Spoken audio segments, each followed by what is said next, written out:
Russia has stabbed us in the back, and each day that Snowden is allowed to roam free is another twist to the knife.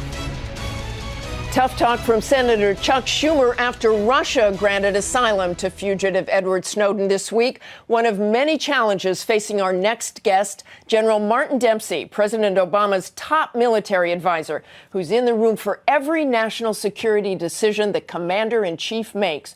Our exclusive interview happening as he enters his second term and perhaps most intense period as Joint Chiefs Chairman, with violence flaring across the Mideast. But we started off with what the U.S. should do about Edward Snowden. Do you know where he is? No, I don't. How serious is this that Russia has done this? Well, you've heard it characterized as disappointing, and that is the first word that comes to mind. Snowden's not a guy that's doing these things for honorable or noble purpose. He's not doing this to make some kind of statement or spur a debate. He has caused us some considerable damage to our intelligence architecture. Our adversaries are changing the way that they communicate. My job is to protect the country. So I am very concerned about this. Do you know how much classified material he has right now No, with him? No, I do not, although it's obviously significant. Is there a way for the Russians or the Chinese to get that information without physically grabbing his computer? Well, I don't know. I mean, that's one of those technical means that would exceed, my knowledge. But I'd certainly be concerned about that.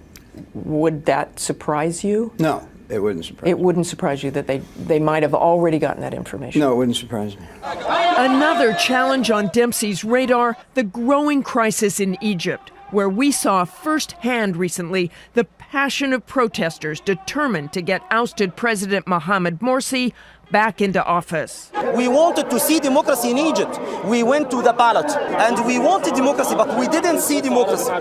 In a highly controversial statement this week, Secretary of State John Kerry described the overthrow of Morsi this way. To run the country, there's a civilian government. In effect, they were restoring democracy.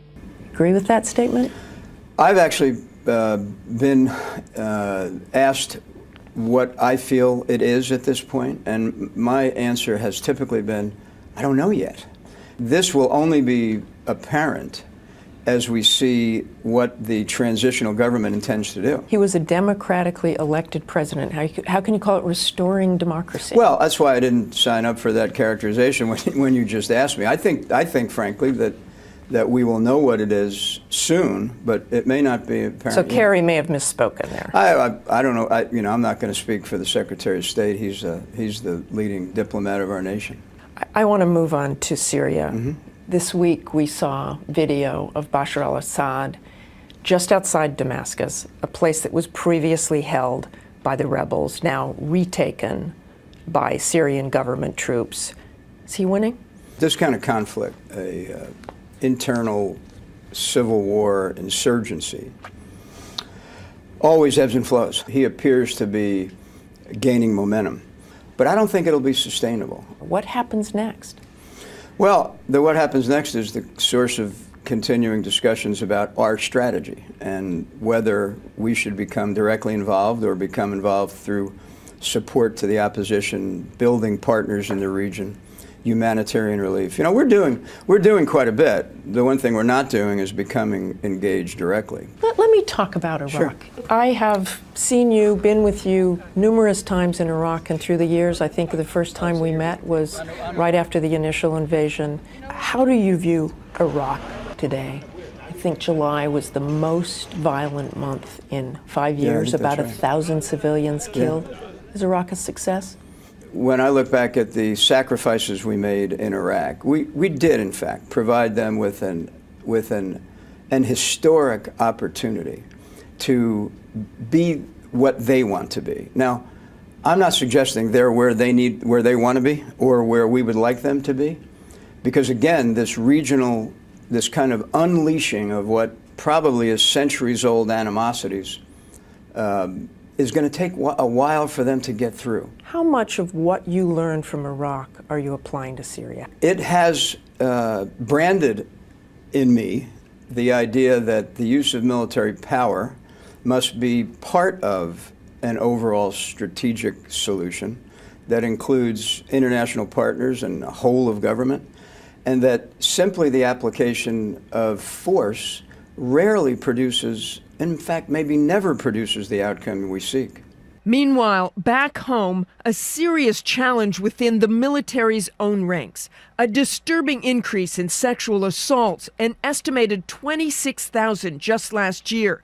The debate, whether commanders should be involved in the decision to prosecute offenders. Senator Kirsten Gillibrand wants to take it out of the chain of command. Why should it not be so if about half of women do not want to go to their commanders to report this? Yeah.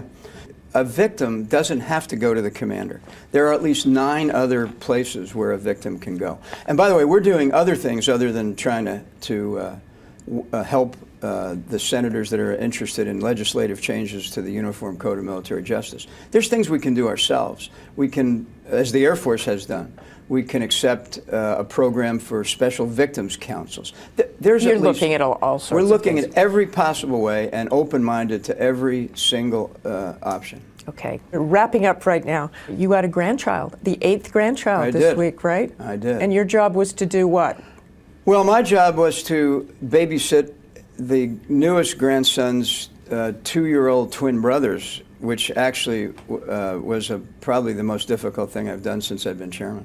You were telling me that one of the things your grandsons, that all your grandkids love, is you singing the national anthem at Nationals Park. How did that come about? This is the true story. I'd gone through out a pitch, and right before the pitch, someone had performed the national anthem. It wasn't very good, and I take no, it wasn't. And I take the national anthem really seriously. That won't surprise you. And I said to one of the owners, I said, "You couldn't do any better than that?" And he kiddingly said, "You think you can do better?" And I said, "Yeah." And so he said, "Okay, we'll set a date," and we set the 4th of July. You chose that, right? I chose the 4th of July, and you'll also notice, lest you think I'm, a brave man, I brought 4 of the best singers I could find from the Army Chorus.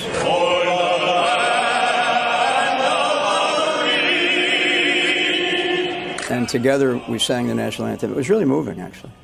It was a beautiful performance, and I've seen many others of your performances of singing. Anything you want to sing right now? No.